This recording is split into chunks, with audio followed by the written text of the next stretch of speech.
Number one, man, staying secure is basically just me. I guess believing. I believe in myself, man, 300%, and I love myself 300% too, Joe.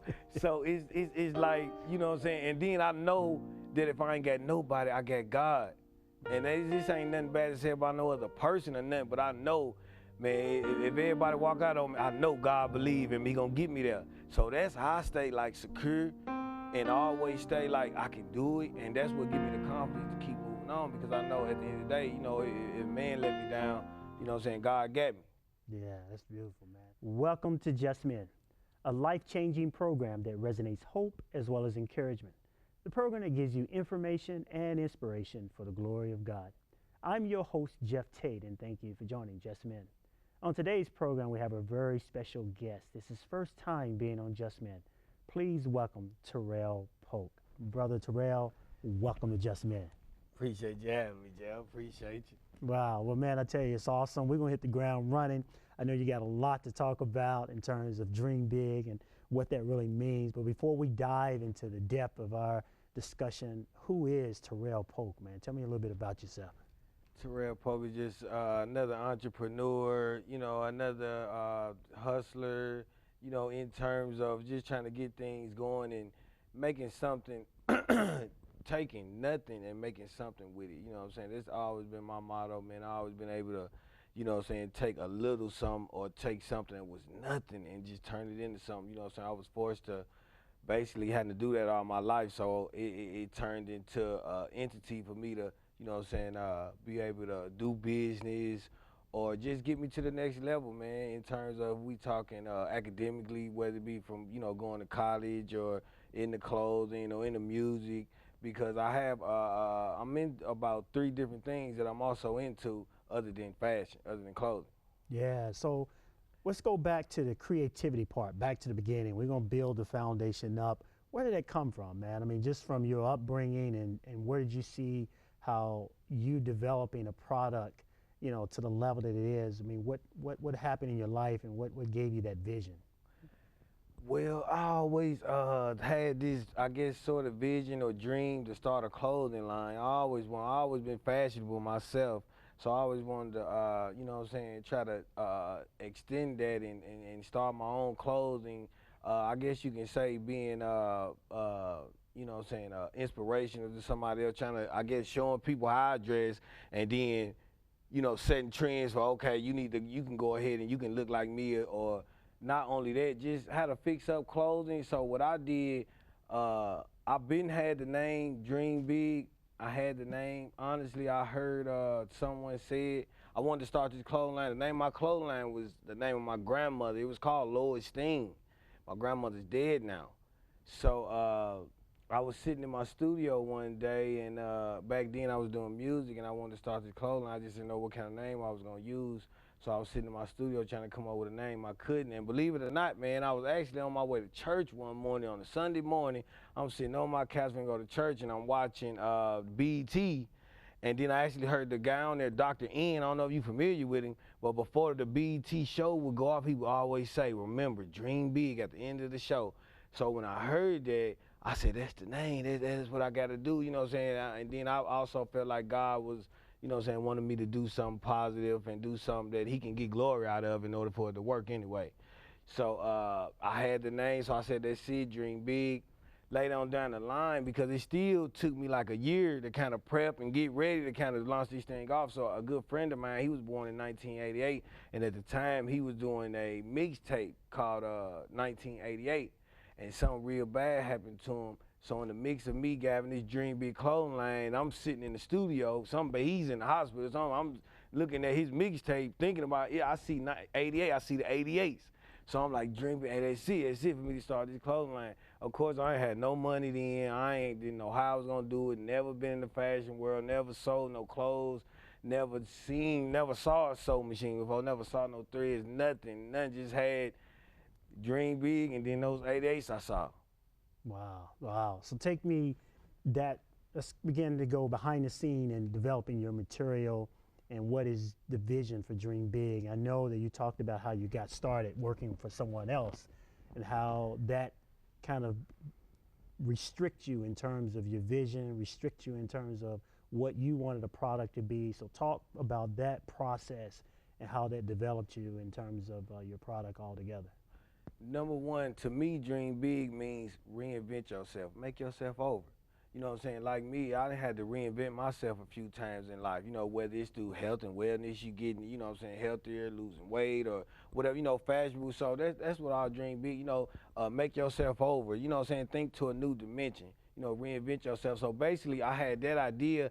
So what I did was I started out with T-shirts, and I was business partners at a clothing store, and so I started there, and I went to the clothing store every single day to learn the business, to learn the ins and outs, and so I was doing consignment with this clothing store, and what I know now is that you don't want to start off with consignment. I should have never been doing consignment because there was no incentive for the store to sell my clothing. If he would have purchased my clothing at wholesale like he did other brands, when a customer walked in, he would have been, you know, hey, we'll purchase this, you know, he got money invested. Instead, my stuff was kind of just, hey, it's over there sitting. Meanwhile, I felt like I was being used for my promotional because I was doing a lot. I was at the radio station at this time. I was hooked up with a few celebrities, and I was always telling people to go to this one store. And I felt like he would get, well, they at the store, people would come in, but he was trying to sell them something else. Because, you know, at the time, like I said, I only had T-shirts, and that wasn't very profitable to the store. And he didn't have no money invested. So it was like if they sell, they don't, they don't. And I also didn't have contracts whether or not my stuff supposed to sit out on the floor. See, if you don't have any contracts agreed with the clothing, your stuff can be there, but he can move it off the floor at any time, or they can move it off the floor at any time. So now that I'm in the business, now I know don't make those type of mistakes. If you want to dream big clothing and I only want to deal with boutique stores, I see my clothing as being designer, boutique, you know, special. So from moving forward, now I make boutique stores or whatever. They got to pay me up front and also agree to my contract and my terms. Yeah. So talk about the product that you developed, and not just the T-shirt, but I mean, there's a whole litany of things that you do and how your product is so different than others, particularly when you start talking about screen printing and T-shirts, when you do more than that, when you go to the raw material. So let's go to the raw material part of your product and how that's developed and how do you create that? Number one, I want every Dream Big, 88 Dream Big clothing piece to be designer. I like designer pieces. I don't want, because I myself don't like to buy a piece or a T-shirt or a garment that someone else could have access to, he could have. So I want every single piece individually to be special. So now I have moved up to the designer, man. I mean, I started off paying other designers, paying other shops. They couldn't kind of do what I wanted. I wanted stuff kind of made from the ground up. I'm like, hey man, some leather material, put me some leather sleeves on the shirt. They look at me like I'm crazy. Now, if they could if I already have a sleeve or take another sleeve from another shirt, they could do it. But I didn't want that. I wanted all my pieces to be designer. So what I did, of course, I watched for about 5 years at a few different shops until I learned and caught on myself, and then I started buying my own machines and started buying my own stuff. And now I make them. I got machines at home. I got machines in my bedroom, sewing machines. I make stuff all day. I can make anything. Right now I'm working on the process of trying to make my own T-shirt, something nobody ever seen before. I don't know how I'm gonna do. I've been working on it for about 6 months. 6 months now. I want to make my. If you seen any of my designs, you can look at them and tell I ain't seen these. These are different. You know what I'm saying? There is a difference, and also I try to keep my clothing with that crispy professional look. Any photo professionally done. I don't cheat my consumer. Any Dream Big customer know if you got a shirt from Big Red or you got a jacket or whatever I made you, it was beautiful. I took my time with excellent qualities. I always tell my consumer whether I'm making a Dream Big piece, because I also make designer pieces for other people, like with their logos and jackets and things. That you can, if something happens, you can bring it back. I warranty everything. I take pride in my work. And if I do a garment or sell you a shirt or make anything for you, it's gonna be perfect, just as if I would do it if it was gonna be mine. Yeah. So how did your name get out? I mean, you named some people behind the scene in terms of how you making a connection, particularly to the high end, the high profile kind of individuals that that you've been working with? I mean, how did you bridge that connection, and how did they find out about your work? Well, I've worked with a lot of different celebrities, rappers, boxers, I guess, people out kind of out there. But my first, number one, it was kind of like a domino effect. Like once I had one person vouching for me, then other people were more inclined to vouch. Number one, I'm a businessman, so when I got in this game, I knew that I would need leverage. I knew that I would need some type of leverage. So in working at the store, which was a blessing, I was able to meet different people. So I met this photographer who believed in me and I believed in him. So he knew a lot of different people, and he was an excellent photographer. And he did photography work for everybody. So long story short, me and him got to talk about product placement, but I wanted to get my products placed with certain celebrities or whoever, to try to gain that leverage I was telling you about. So he got to telling me like who he was working with, and that he was gonna let a few people know. And then he told me, was I familiar with Robin Givens? So I'm like, yeah. He like, okay, well I'm gonna show her your stuff, see if she a model for it. And then he also told her that because initially I was also making T-shirts for other people too. He told her, okay, he can outsource you some T-shirts, and he could also he have his own clothesline. So long story short, he hooked it up. She loved it. She loved the brand, man. She wanted to do it. She wanted to do anything necessary to help me out, anything I wanted. So I sent her a dress. I sent her a shirt, man. We just started getting the photo shoots popping. He sent the photos back. You know what I'm saying? It was a success. I love it. At that time, I believe she just had a son, and she was looking to do something like positive anyway, to kind of put a positive image out on her name. So she was happy to do something with Dream Big on it. That's the way her managers and my photographer called and let me know, like, oh yeah. So that's how I was able to hook up with Robin Givens. And then I was already in the music business. I was making beats and producing for years. So I was already like Project Pat 36 Mafia. I don't know if you're familiar with him, but I had worked with him on some music stuff, and then he was wearing my clothes. So basically I used a lot of resources that I had from the music to kind of bring over in the clothing. So I had Young Money, Lil Wayne's group, they reached out to me. They was doing a video, and we worked it out where I could put my T-shirts and clothes. They wanted to put it all over their video, which is on my website right now. So we did that, and then they led to them telling me they wanted like their own custom jackets made. So I started making custom jackets for them. Made one for Lil Wayne, made one for the whole Young Money crew, and then like I said, it just kind of gradually grew from there. Yeah, wow, that's good. When you and I kind of talked off the set about what the vision is for Dream Big in terms of where you're seeing your product going and what you're trying to do, and plus also giving back to the community and also reflecting the image of God, the glory of God. I know when you start talking about taking this gift that God has given you and how you operate in that gift and still fulfill your purpose. I mean, a lot of things that I talk about many times is dealing with purpose. And so with purpose connecting with your vision, how do you see Dream Big, moving forward, and what is the goals and the aspirations of that? Dream Big moving forward, number one, always has to have a positive message behind it that definitely God can get some glory out of. Let me say this too, what I'm saying, God was definitely a major part of anything that ever had good come my way. Man, I'm a Christian, man. What I'm saying? I go to church every single Sunday, man. I don't miss a Sunday. Been going to church every Sunday for 7 years. 5 years I went and never missed a Wednesday. But anyway, so I'm a strong believer in what God wanted me to do, because one thing I do know, if you in purpose, you in position. So I knew, like, hey, man, if God, number one, God can get glory out of this. I felt like it just came natural. My sewing and my skills to create is so easy to me. It's like the easiest thing I ever did in my life. And you know what I'm saying, it's been able to generate me some money, so I'm thankful for it. So I knew, like, hey, man, I need to stay in purpose, because that means I'm in position. You know what I'm saying, to receive whatever God got come my way. And then I didn't generate a whole lot of money, man, from this clothing, man. A lot of people done wrote me a lot of big checks that done blew my mind. And God always been right there with me every step of the way. I go to church for strength, because I need strength to be able to deal with this stuff. So, man, I got to get rejuiced up every Sunday, and I'm ready to go fight them again, man. Yeah. Let's talk about the temptation of what you do. particularly behind the scene and the accolades. And now, you know, especially when you arrive and you get so much success in your dream and your vision, and then how do you handle that, and how you stay humble, and how do you stay still hungry?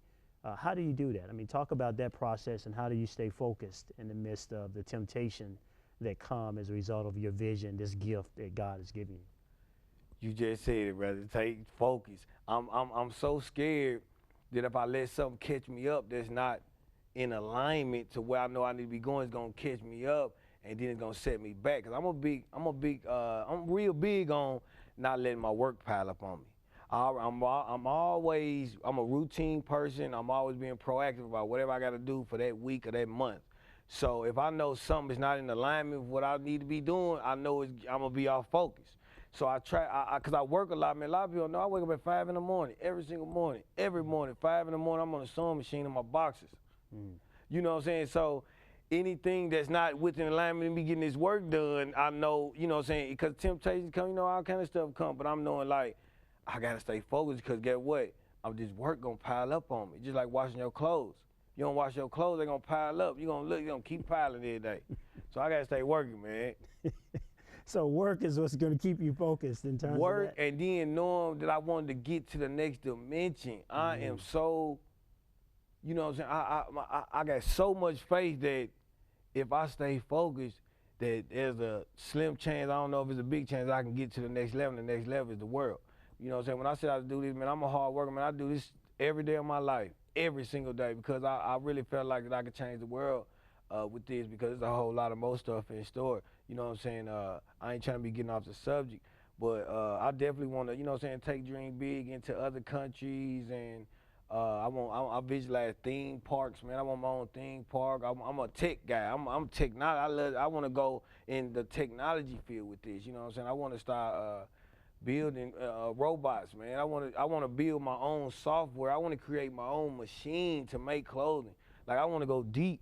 You know, so that's definitely the third and fourth and fifth stages of it. I want to go technology, but right now I'm having fun. I'm loving what I'm doing, and every day is a new design. I'm always thinking about the next thing. Yeah. How do you stay secure in particularly not having anxieties that someone will steal your dream, steal your vision, steal your product? How do you stay secure in who you are as a man first, and then also your product?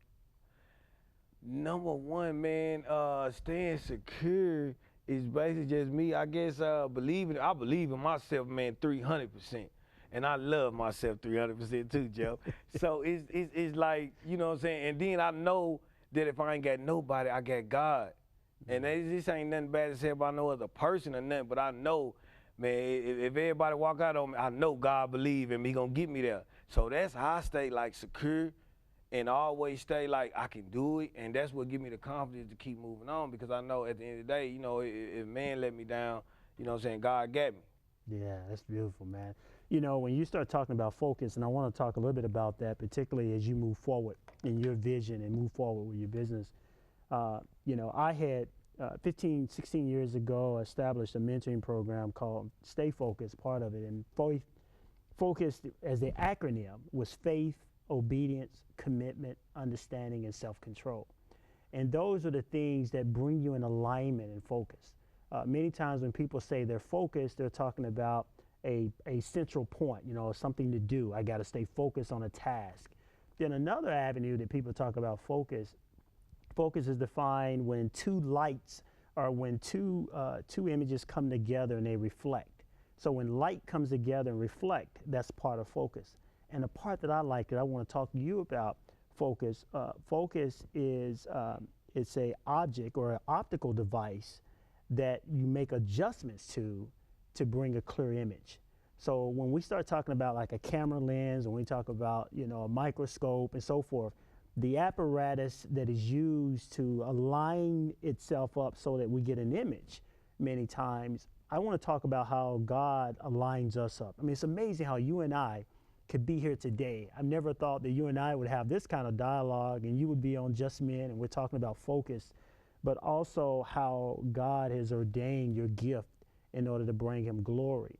And so part of that focus and that alignment that I want to talk to you about is what do you do behind the scene to keep yourself rooted and grounded, not just from the standpoint of staying busy, but then also how do you perfect your product? I mean, when you came in, man, everything you wanted, man, you wanted everything to be, I mean, excellent, which is good. I mean, that's the spirit of excellence. So where did that come from, and how do you keep that going? How do you keep that fire burning, man?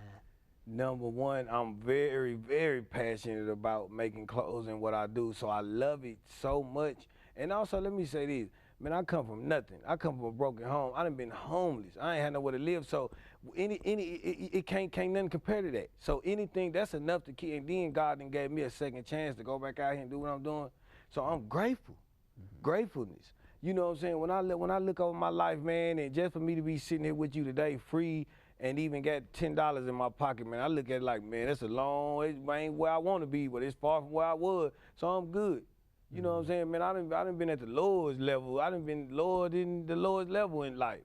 So I'm gratefulness keep me, it sustains me. Wow, that's beautiful. You know what I mean? And then I talk to you about, man, hey, I want God to pour me out a double portion. Yeah. So yeah, Jeff, man, and then from messing up, because I made so many mistakes to the point I didn't learn from those mistakes, and then it don't take much to sustain me. It don't take much to tell me, well, let's keep pressing on, man. We got to do something new. And then I'm also, my adrenaline to do something big and do something new is always in me. So that's my motivation pretty much behind, hey, I want to make a new piece ain't nobody never saw before, because that's what I strive to do. Any piece that I made, I have never saw it before, never. It's just fresh out of my mind. Wow, that's good, man. Creativity comes and birthed out of union with God. And you said the key thing about purpose and aligning. You keep using the word alignment. And alignment is so key. You know, if we had our vehicle, and if our vehicle was out of alignment, if we let go of the steering wheel, it'll pull it to the right or pull it to the left. But when it's in alignment, we can rest and allow the vehicle to do its work. And it's a greater work that's inside of you, man. It's just awesome, man. I mean, I'm just so excited about just the passion you have about your product, man. But it's one thing that you hit on, we got to go there, and that is, what has been the greatest test of your faith, man? What has been the greatest test of your faith in terms of when you look back on how you got from point A to point B, even to this point, and you reflect on that, what has been one of the greatest areas that has really tested your faith? One of the greatest areas, what I guess I'll be, man, pretty much, you know what I'm saying, leaving the hood alone. You know what I'm saying, leaving old friends behind, really can't hang out like that no more. And when I say the hood, I ain't just speaking on, you know, the projects. I'm just saying pretty much the inner city, the way I roll, where I hang, where I used to, you know, I had to come away from that. It was hard for me to do that. I gotta be in a shop or be at home sewing for 8 hours a day, you know, versus, man, hey, I'm gonna hang out with the fellas. Let me go see what everybody doing. So those be tests, and sometimes the fellas call me and, you know, but I know I got all this work to do, and I'm knowing like, hey, I don't wanna risk myself in no type of way. So, and then with staying in alignment, I gotta have that balance. Just like you said, a car gotta be balanced out. So I try to have that balance, man. I try to keep everything, you know what I'm saying, as far as love in my life, and, you know what I'm saying, don't always be work, work, work. I take breaks because my back, it be hurting my back. Yeah. But when I'm working, I'm working. Yeah. So I try to have that balance in life, man, and keep everything, you know what I'm saying, at an even keel, just, you know what I mean, so I can be all right. Yeah. Have you ever had the challenge, because I know off the set you said, okay, we're going to talk professionally, then we're going to keep it real, right?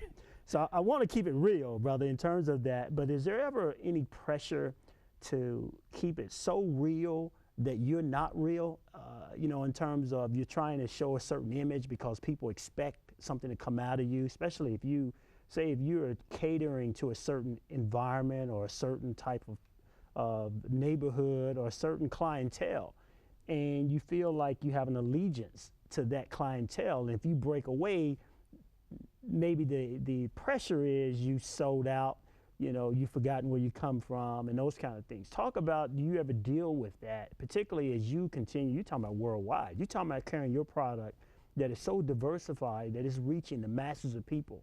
And I understand when you start talking about the hood, because the hood really is a lifestyle, it is a mentality more than it is a place, you know, in terms of, because I grew up from there as well. But when I go back to my home, they say, oh man, you Brian Gumble, man. You can't tell us nothing. And I'm doing camps and I'm in the inner city, they call me Brian Gumble, right? So I'm like, no, I've been there and I can go there. But I'm trying to elevate you to a whole nother level, man, in terms of your mentality so that you can dream big and from that standpoint. And so talk a little bit about that, the mechanics of that, and even the peer pressure to stay in a level where it keeps you from rising to the next level and to the next level and not bringing them up, but they want you to stay down there where they are. How do you deal with that and balance that? You know what, it's kind of difficult to deal with because I'm glad you brought this up because I just ran into this a few months ago. Number one, man, I want to always transcend, you know what I'm saying, to the next dimension. But here's a certain example. A friend of mine, man, a police officer had liked what I was doing, and a police department had wanted me to make some clothes for them. But it just so happened he knew, I guess, my barber. And he mentioned it to my barber, and it was gonna be a whole lot of money for me, but then my barber kind of pulled me to the side. Man, you wanna be careful about, you know what I'm saying, doing stuff for police. You don't want people to be like, hey man, dream big, messing with the police. So I'm looking like, yeah, you kind of right about that. So I ended up turning down the money and not even dealing with it. Now that could have took me to the next level where I wanted to be, could have gave me exposure that I've always wanted. But in terms of not being a sellout, I had to, you know, go the other way. Just to, you know, I had to lose money for my family just to impress the homies. Yeah, and that's something you and I, and we're gonna have you again back on the show because we're gonna dive deep in that because, you know, God calls us all to rise to another level. And what he says in his word is that we are to break up our fallow ground, to put on the clothing of righteousness. And if those who keep their old clothing on, that you are to be the example. I know you said, I dress to impress. When you put on his impression on you, then what happened is it either is going to draw people to you or draw people away from you. But God says, stay in character. Man. He says, stay in character. If I rise up, then I need you to rise up. And you have to sometimes walk away from those who don't want to rise to the level that he's bringing you. So you and I are going to dive deeper in that, brother, because that's something that I think that hinders us from progress, hinder us from excellence, hinder us from the image and likeness of God, man. And that's what God is calling us all to do, man, is to rise up. We have to rise up to another standard, man. And so, but brother, last word of encouragement. You said a lot, you know, we got to have you back on, man. But what word of encouragement in terms of just dream big or what you have for people, man, in terms of those who want to dream big and want to create their own product? Number one, be yourself. Be your absolute self, man. I be yourself, and in terms of business or in fashion, don't skip steps. Do not skip steps. Wow. So, man, that's pretty much all I got to share, Jeff, man. And you know what I mean? That goes back to the confidence and wherever your strength come from. My strength come from, you already know, Sundays and Wednesdays. You know what I'm saying? So, life between Sundays, man. But, you know what I mean? We will make it, though, but that's about it, Jeff, man. Wow. That's awesome. That's awesome. Stay focused. Wow, brother. Appreciate it, Jeff. Nah, bro, that's good, man. Awesome job.